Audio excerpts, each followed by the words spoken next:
Hey guys, welcome back to the channel. Just to let you know, we do have an Instagram now. It's called Book Life Reads, so don't forget to go check it out.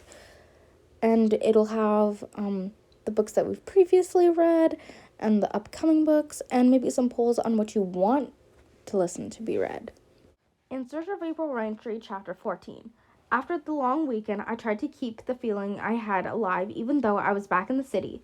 I know Cheryl had gotten some good out of it too, because she made more appearances around the house. She also seemed more relaxed, more willing to discuss events concerning Native people which appeared in the newspaper and on television. No matter what the issues were, she was always found a way to defend the Native side of the question.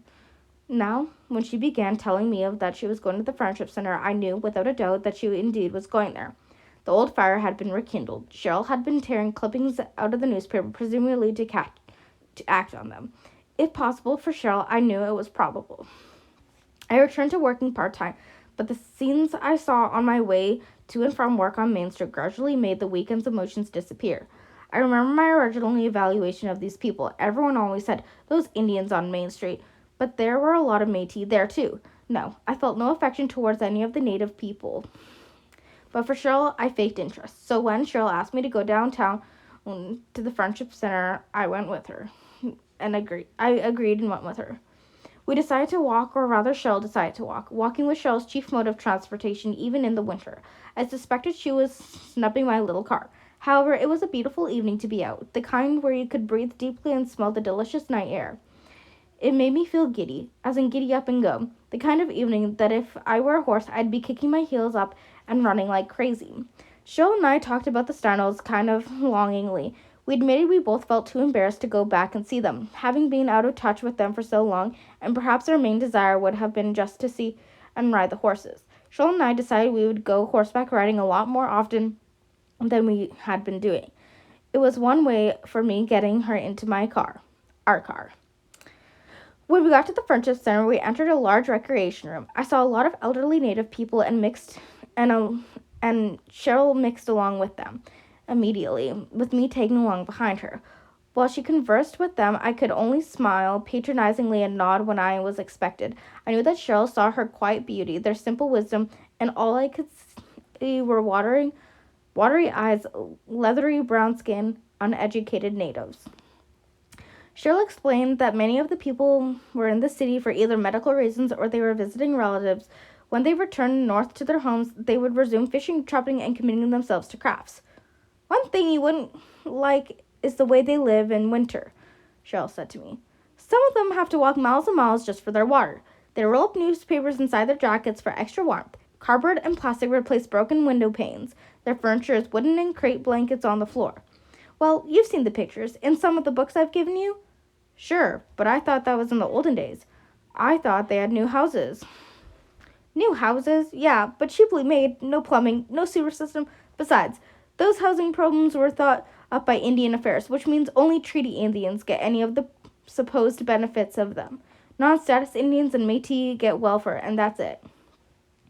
I didn't know what to say. I felt it was good that they didn't have the federal government to rely on, that it would help them be independent to a certain point. But I also knew that what Cheryl said was true about non-status Indians and Métis, and employment was hard for them to come by. Just then, an older woman came up to Cheryl, thinking that she wanted a private word with Cheryl. I moved away a bit and occupied myself by studying some Indian art hanging on the wall. Then Cheryl and the old woman approached me. The old woman suddenly reached towards me and put her hand on mine. I glanced down at her hand. It looked rusted and old. Her fingers were swollen at the joints, disfigured. The veins stood out, and it took everything I had not to move my hand away from hers. Her hand felt so warm, so dry, so cold, so old. I'm sure my smile froze and then faded. I waited for her to take her hand away. I looked at her questioningly, but she didn't say anything. Her gaze held mine, for I saw in her eyes that deep, simple wisdom of which Cheryl had spoken, and I no longer found her touch distasteful. Without speaking a word to me, the woman imparted her message with her eyes. She had seen something in me that was special, something that was deserving of her respect. I wondered what she could possibly have found in me that could have warranted her respect. I just stood there, humbled, at the same time, I had this overwhelmed feeling that a mystical spiritual occurrence had just taken place. Sheepishly, I told Cheryl how I had felt as we walked home. Cheryl smiled and said, "Well, you should be honored. White Thunderbird woman is an elder. I told her that you were my sister, but in blood only. I told her your vision was clouded, but when your vision cleared, you would be a good person for the Métis people. You do have a unique way of putting things. Comes from reading so many Indian books. Actually, most Indians today don't talk like that at all. It's a pity. It sounds so poetic." When my vision cleared, would it ever? And would it mean that someday I would come to accept those Métis straight people? I gave that incident a lot of thought over the following weeks. If I'd had such a grandmother when I was growing up, maybe I wouldn't have been so mixed up.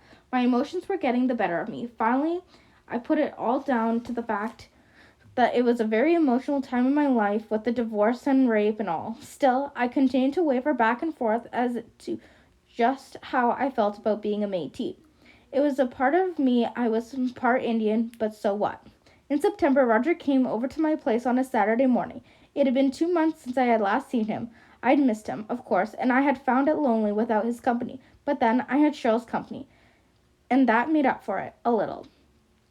I had consoled myself by thinking that with me, no deep relationship would ever be possible, and therefore it would be better for Roger to stay away. When the doorbell sounded, I wondered who it could be because Cheryl and I virtually no one to call us. Even though she had returned to her former self, Cheryl still invited no one to our house. It was probably an Avon lady. "Hello, April." "Roger, what are you doing here?"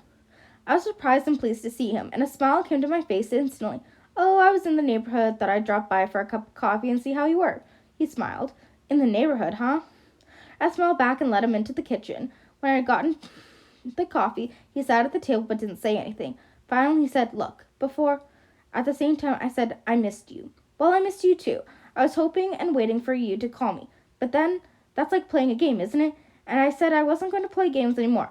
"If you don't want to see me, then I want to tell you now. Then I want you to tell me now. And I want you to tell me why. Is it because of your marriage? Did you get hurt by it? Is that why you've always held me at arm's length?" No, it has nothing to do with my marriage. I do like you, Roger. I just don't want to be wasting your time with me. Especially if you want more than just being friends. I can't give you more than that, and I can't tell you why. I won't tell you why." I sighed and put my cup down, emphasizing how hopeless the situation was. Roger looked at me. I didn't look at him, but I knew he was looking at me. I could feel it. After a while, he said, "Well, I'd rather for us to be friends than nothing at all, so we'll continue seeing each other, all right? And if you ever feel like telling me exactly what is bothering you, then don't hold back, okay?" He reached out and put his hand under my chin and made me look at him. "Okay, but just don't count on it." Roger had some things to do, but we made plans to go out later that evening. When Cheryl came down later, I told her Roger had been there. Then I wondered if my going out with him again would have an adverse effect on her. "You don't mind me going out with him, do you, Cheryl?" I asked after much hesitation. "Of course not. I think he's a heck of a lot better than Bob. I'm glad you need a strong man to take care of you. You know what I mean? I'm the kind of woman who might feel smothered by a man for a while, but you, well, it's not that I think of you as weak or anything, just that I see you with a husband and kids, and still doing what you have to do." I like Cheryl telling me that. It wasn't quite the way things were between Roger and me, but if I hadn't been deranged by those rapists, that's probably how things would have been. In the middle of September, a police officer came to my place to serve me with a subpoena to appear in court in the trial of the Queen v. Donnelly on October 10th, 1972.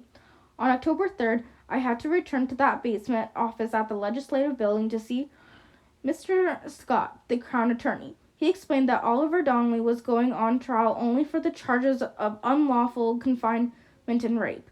If a verdict of not guilty were reached, then he would proceed with the other charges of indecent assault, gross indigency, and assault causing bodily harm. If the verdict was guilty, then the lesser charges would be stayed. When I left, I was well aware that the trial was less than a week away. I told Cheryl about the trial and she said she was going to attend. I told her I'd rather she didn't, but she said she insisted. Look, April, you've changed a lot and I want you to know you've never told me exactly what happened. You smile, you laugh, but I can see in your eyes there's no joy. I want to help you in any way I can. Cheryl, you blamed yourself in the first place, and it's not your fault. What happened to me was fate, but I know you. You're going to start blaming yourself when you had absolutely nothing to do with it. Some terrible things happened to me, and I don't want you to know about them, so please stay away, okay? I won't make any promises, Cheryl said. If I can take time off work, I still might come. On Tuesday morning, I was at Mr. Scott's office by 9 a.m. in case I had to go over my last-minute details. Then I was scheduled in a witness room while the jury selection took place. And the professionals, like the doctors, had their turns to testify first, so they could get back to their jobs. Lunch came and went, and it was 2:30 before I was called. I could feel everybody's eyes on me as I walked to the witness stand.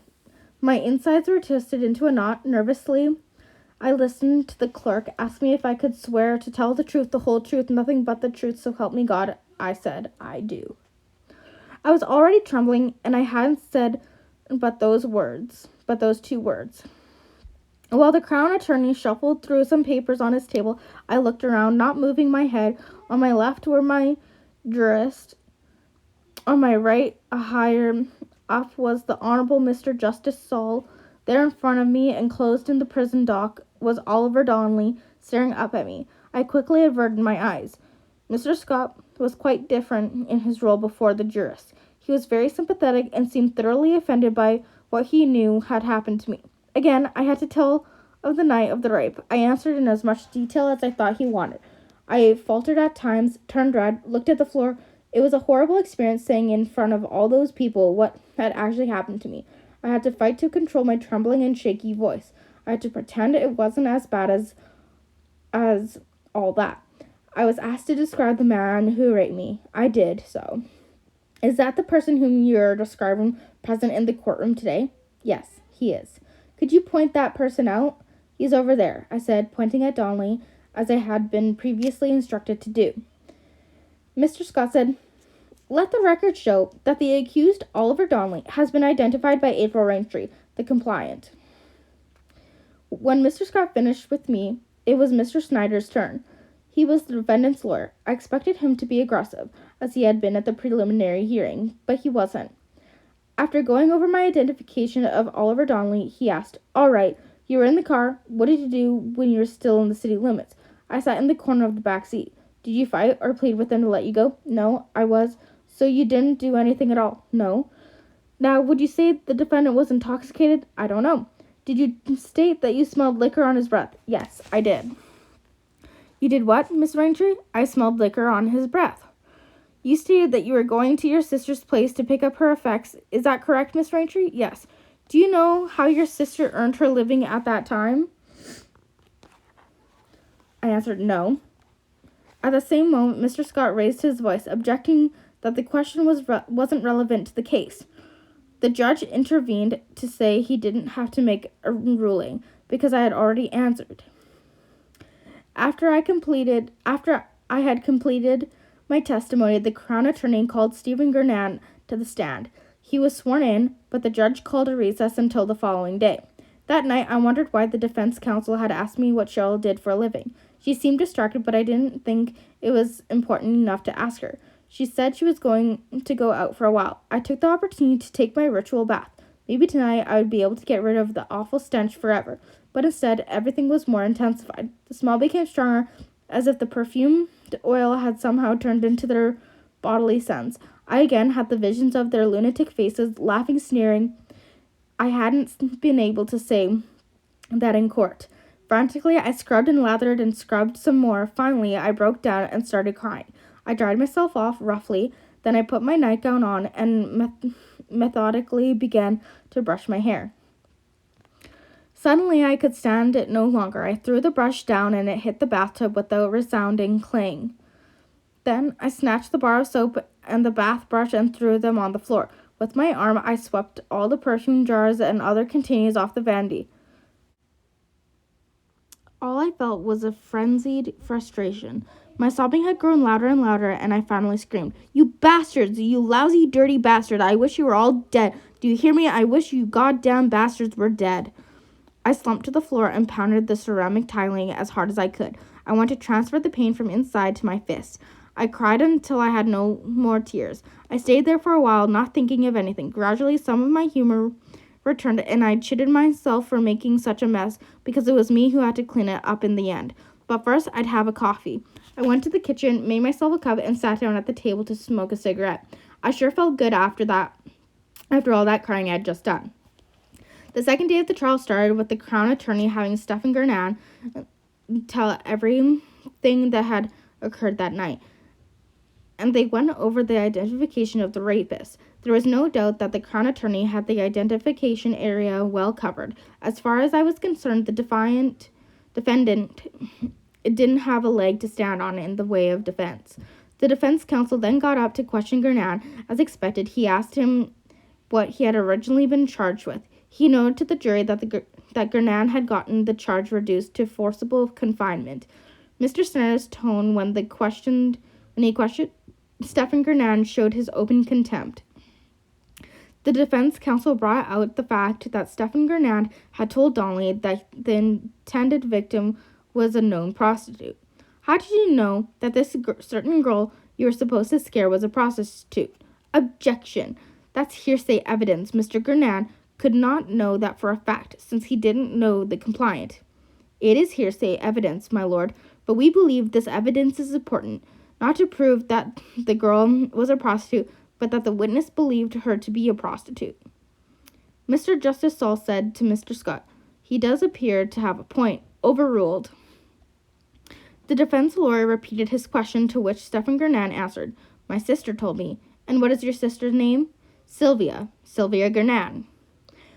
I was indignant that I could be mistaken as a prostitute. If Mr. Snyder intended to prove that I was, or had ever been, a prostitute, he'd better forget it. I could prove beyond a doubt that I was a decent citizen. It was after the lunch recess when Cheryl showed up. I lied at work and told them I was sick. I would have come a lot earlier, but I was stuck at something I had to finish. Anyways, how's it going and how do you feel? Well, I'd like to say I'm happy to see you, but you shouldn't have bothered coming. That's gratitude. How's the case going? I think it's almost over, but I'm not sure. I think, too, that the defense counsel is trying to prove I behaved like a prostitute or something. They'll try anything. Cheryl and I entered the courtroom together and sat near the front. A little later in the afternoon, Sylvia Gurnan was called to the stand. She testified that she had asked her brother Stephen to scare a certain prostitute. I presumed her testimony was to corroborate that Stephen Gurnan had said, thus making him a credible witness in the eyes of the jurors. "You specifically told your brother, Stephen Gurnan, that this certain girl was a prostitute?"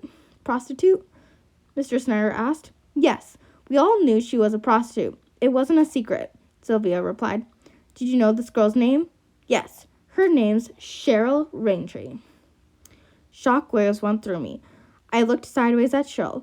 She didn't move at all. It was as if she had been expecting it. I sat there shivering. My own sister, champion of David's cause, a whore? "Cheryl, say this isn't so," I whispered to her in a hoarse whisper, begging her to deny it, but she didn't. She just sat there looking at the floor. What happened after that, I'm not really sure. My mind was in a whirl. I know the jurist left the room, but I didn't have anything to do with this recent expose. A police officer testified as to how Oliver Donnelly's statement had been obtained. Then I remembered that Mr. Scott had told me about this voir dire. When the judge was satisfied that the statement had been given voluntarily, he ruled that the evidence could be submitted, and the jury was called back. Then Oliver Donnelly's statement was read to the court. He said he had been first approached by Jason Steeps to help Stephen Gurnan put a scare into some hooker. Jason and I had been drinking heavily most of the afternoon prior to the evening. We sat in Stephen Gurnan's car, which was parked where the hooker was supposed to be living. When the girl came, Stephen Gurnan told us she was the one, so we grabbed her and got her into the car. We drove around for a while, and the girl never said anything, so I figured it would be all right to have sex with her. I believed she was a prostitute. When she did object, I thought it was because I hadn't paid her. I had never paid before, and I wasn't going to start then. The liquor made me lose control, and I hit her a few times. If I hadn't been drunk, I wouldn't have hit her. I believed at the time when I had sex with her, it was with her consent. There were no further witnesses, so court was adjourned until the next day for some summations by the lawyers, because it seemed Cheryl wasn't going to budge from her chair, even though the courtroom had almost empty. I said, "We'd better go now." My voice sounded cold, even harsh. Cheryl stood up and then looked right at me. I saw her face in a split second before I looked away from her. I just couldn't look her straight in the face. Not at that moment. I didn't even know how I felt towards her. She followed me to the bus stop. All the way home, we were silent. I then understood that she really had been to blame. I blamed her. At the same time, I didn't blame her, or I didn't want to hold her responsible. I waited for her explanations, her excuses, but she didn't make any. When we had eaten supper, we went out. I again checked the newspaper and was relieved to find they hadn't printed my name. I was simply referred to as the compliant. What a way to get into the paper as a victim of my own sister's folly, a victim of Sylvia's revenge, another victim of being native. No matter how hard I tried, I would always be forced into the silly, petty things that concerned native life, all because Cheryl insisted in going out of her way to screw up her own life, and thus screwing up mine. For some reason, I didn't feel the urgent need for the ritual bath that night. I turned on the television to get my mind off Cheryl. It didn't help much. I kept thinking of the look she had given me that afternoon, the look I had so coldly turned away, as if I had judged her guilty. Still, she was my sister, my flesh and blood, and when she returned, I would tell her everything was okay. It really wouldn't be okay, but I decided I would try my best to forgive and forget. The late show came on, and Cheryl still hadn't come home. I fell asleep and woke up at about 3:30. The movie was over, and there was still no sign that Cheryl had returned. I went up to her room to make sure. Afterward, I went to bed disappointed and worried. The next morning, I went to the trial alone. The Crown Attorney made its summation to the jury. He went over all the testimony of the witness, emphasizing that the element of corroboration and a legal principle had been met by both my testimony and that Stephen Gernan. Then he pointed me out and said, "Ladies and gentlemen of the jury, look at the poor victim, the victim of this deplorable crime. How she has suffered not only from physical and mental anguish, but also the emotional pain of the whole onslaught. Whether she was a prostitute or not, and I stress to you that she is not and never has been, is not the question at hand. The fact is, ladies and gentlemen of the jury, that she has suffered at the hands of Oliver Donnelly. She will never forget the torment of that winter night. Remember how she gave her account of what happened that night of January 11th, 1972? Trembling, but honest. Not once did she change any of her testimony. Not once did she waver between truth and fiction. Ladies and gentlemen of the jury, there is one thing we can do on behalf of the girl, April Raintree. That is to find this man, the defendant, Oliver Donnelly, guilty of rape, to give her justice." I had to squirm under everyone's scrutiny. I objected to being pointed out like that and being called that poor girl. It sounded overly dramatic. It sounded like he wanted them to say the defendant was guilty on the grounds that I was such a pitiful creature. I wanted him found guilty because of what he had done. I was glad when he concluded his summation. I took the opportunity to look behind me to see Cheryl had come. All I saw was strange faces staring at me. Next, Mr. Snyder, the defense counsel, went to work on the jury to try and convince them that this client was innocent. He emphasized that Donnelly had been drinking heavily, that Donnelly honestly believed that the girl was a prostitute, but more importantly had consented by her own silence to have sexual intercourse. The accused further believed that the objections by the complainant were made only because she had not received compensation for her services. I sat there thinking for only one thing. That man, the accused, that bastard Donnelly, had raped me. He had done more than rape. me. He deserved to be found guilty and nothing else. But the end of the defense counsel's speech, I began to worry that there was a possibility that the jurists would find him innocent. The judge called a lunch recess. I walked down the corridor, then the stairs, wondering why Cheryl hadn't come and feeling lonely for her company. I also wondered if Donnelly was going to get off, scot-free. But then how could he get off when Gernan had already pleaded guilty to one charge? Wouldn't that be ironic? I was on my way out the front doors when I heard Roger's voice. April, what are you doing here? I looked at him, dismayed. I thought of lying, but I couldn't think of any good lies. I'm attending a trial. Oh, what trial? You didn't tell me about it. It's the Queen v. Donnelly. It's a rape trial. I'm a witness. Or is compliant the proper word? I said, looking straight at him. Roger looked at me for a long minute. You should have told me about it. I'm sorry. It must be rough on you. How is it going? It's almost over, I think. I don't know how it's going to end. What are you doing here? Oh, I had a few things to do, and I was going to do some searches at land titles for Alex. But it can wait. How about I take you for lunch right now? Is Cheryl here? He asked, looking around. No, she didn't come today. She was with me Tuesday and yesterday, I answered, not mentioning her involvement. We had lunch, and afterwards he said that he'd come back to the courtroom later in the afternoon when he had finished his work. I talked to Mr. Scott in the hall, and he took time to explain what was going to be happening next. He also assured me that things looked good. I felt slightly better when I took my seat back in the courtroom. The Honorable Mr. Justice Saul gave his charge to the jury, summarizing once again the evidence given, explained the law pertaining to the charges. It strained my patience to have to listen to him. I began thinking of what I should tell Roger. No doubt if he hadn't read last evening's paper, he would read about the trial now. So far, I had been able to talk to him on just about anything. He had listened and given me good advice on occasion, and all in all, he had been comforting. It was almost 3:30 when the jury filed out of the courtroom to consider its verdict. The courtroom emptied, and I walked out into the corridor, hoping to find Roger.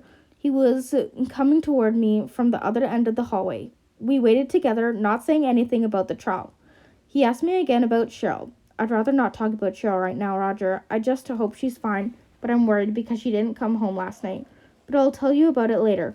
Right now, I'm just waiting to see what the jury decides.